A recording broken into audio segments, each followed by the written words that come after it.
रात को करीब 9 बजे साहिल ने सौम्या के भाई सुधीर को फोन किया और कहा, हेलो भैया, मैं साहिल बोल रहा हूँ। अंकल जी ने आपको मेरे बारे में बताया होगा। हाँ हाँ, बताया था पापा ने। इनफैक्ट मैं तो खुद सोच रहा था कि तुमसे बात करूं और मिलने के लिए बुला लूं। सुधीर ने जवाब में कहा, अच्छा बताओ कब आ सकते हो मिलने। तुम जब कहोगे मैं मिल लूंगा और सौम्या को भी बता दूंगा। सुधीर ने आगे कहा, जी भैया, मैं सोच रहा था कि इस संडे को आ जाता हूँ। संडे को आप फ्री रहोगे तो आप भी आराम से टाइम दे पाओगे और सौम्या भी फ्री रहेगी। साहिल ने सुधीर को जवाब देते हुए कहा, हाँ हाँ, ये सही रहेगा। तो संडे को मिलते हैं हम लोग, इंतजार रहेगा तुम्हारा। सुधीर ने साहिल से कहा, लेकिन भैया आपसे एक रिक्वेस्ट करनी थी। साहिल ने कहा, अरे बोलो ना, रिक्वेस्ट क्या करना, तुम तो बस बोल दो। सुधीर ने कहा। साहिल ने आगे कहा, भैया वो सौम्या को आप अभी मेरा नाम मत बताना, बस ये बोल देना कि ग्वालियर से कोई लड़का आ रहा है, प्लीज। पर क्यों? सुधीर ने चौंक कर पूछा। इस पर साहिल ने उत्तर दिया, वो मैं आपको मिलने के बाद बता दूंगा, पर प्लीज अभी आप मेरा नाम मत बताना अपनी बहन को। ठीक है, मान लेता हूं, पर संडे को मिलो तब ये सस्पेंस क्लियर जरूर कर देना। सुधीर ने हंसकर कहा और फिर बाय बोलकर फोन रख दिया। फोन रखकर सुधीर ने सौम्या को और सौम्या की भाभी पूनम को बुलाते हुए आवाज लगाई, अरे पूनम, सौम्या, इधर आओ दोनों, कुछ बताना है तुम दोनों को। सुधीर की आवाज सुनकर पूनम और सौम्या, जो कि किचन में थी, बाहर कमरे में आ गई। क्या बात है, बड़े खुश लग रहे हो? सौम्या की भाभी पूनम ने पूछा। हाँ, संडे को एक खास मेहमान मिलने आ रहा है, उसी का फोन था, सुधीर ने कहा। इस पर सौम्या ने पूछा, कौन आ रहा है भैया, कोई फ्रेंड है आपका?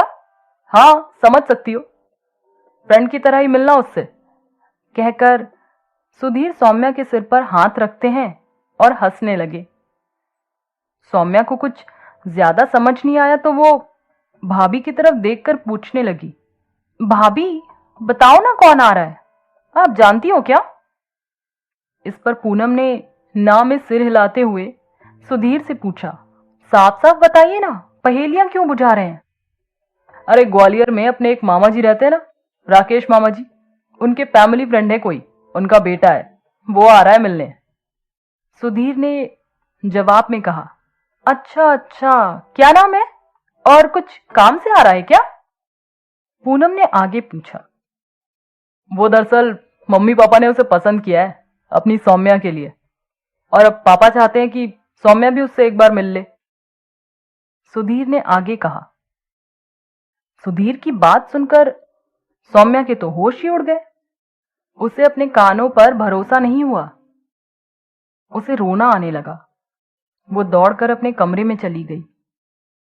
सुधीर ने पूनम से कहा, पूनम तुम जाकर उसको समझा लो, केवल मिलना ही है, अच्छे मन से एक बार मिल ले, शादी करनी है या नहीं ये डिसीजन तो सौम्या का ही होगा, और वैसे भी अभी सौम्या की उम्र ही क्या है।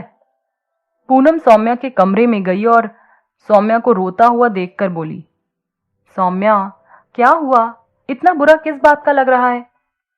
ये दिन तो एक ना एक दिन हर लड़की की लाइफ में आता ही है, और तुम तो बहुत समझदार हो, सब समझती हो, फिर क्यों मन खराब कर रही हो? भाभी को देखकर सौम्या फूट फूट कर रो पड़ी और बोली, भाभी मैं आपको बताने ही वाली थी, मैं किसी को पसंद करती हूँ बहुत ज्यादा, लेकिन भैया के डर से कुछ नहीं कह पाई और सही समय का इंतजार कर रही थी, पर देखो ना, पापा ने कितनी जल्दी मेरी शादी की बात भी कर ली। अरे शादी की बात नहीं की है पागल, केवल किसी को मिलवाना चाहते हैं तो हम मिल लेते हैं, उसमें क्या बुराई है, और हो सकता है कि तुम्हें वो पसंद ही आ जाए, पूनम ने समझाते हुए प्यार से कहा। नहीं भाभी, मैं साहिल को पसंद करती हूँ, मैं आपको उससे मिलवाना भी चाहती थी पर भैया के डर से चुप रही, सौम्या ने रोते हुए कहा। कोई बात नहीं, तुम पहले इससे मिल लो, फिर हम लोग साहिल से भी मिल लेंगे, तब तक मैं तुम्हारे भैया से बात भी कर लूंगी। वैसे भी साहिल तो अच्छा लड़का है, किसी को भी पसंद आ जाए। भाभी ने हंसकर कहा। आप तो ऐसे कह रही हो जैसे आप पहले से जानती हो उसे। सौम्या ने चौंक कर पूछा। हाँ, जानती हूं, पर पहले से नहीं, पूनम ने जवाब दिया। अच्छा, आप कैसे जानती हो? सौम्या ने पूछा। सौम्या बहुत हैरान थी।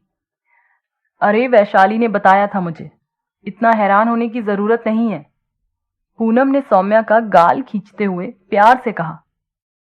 फिर आगे बोली, अब रोना बंद कर और चल खाना खाने, बातों के चक्कर में खाना ठंडा हो गया होगा।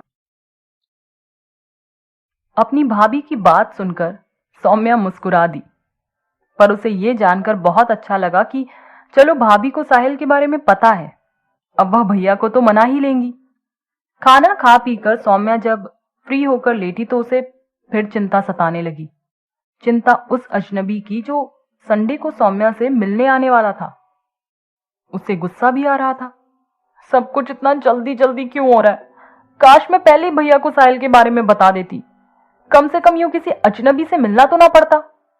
फिर उसे साहिल का ध्यान आ गया और वो सोचने लगी कि साहिल को बताऊं या नहीं, उसको अच्छा नहीं लगेगा, या फिर संडे तक रुक जाती हूं, या फिर बता ही देती हूं।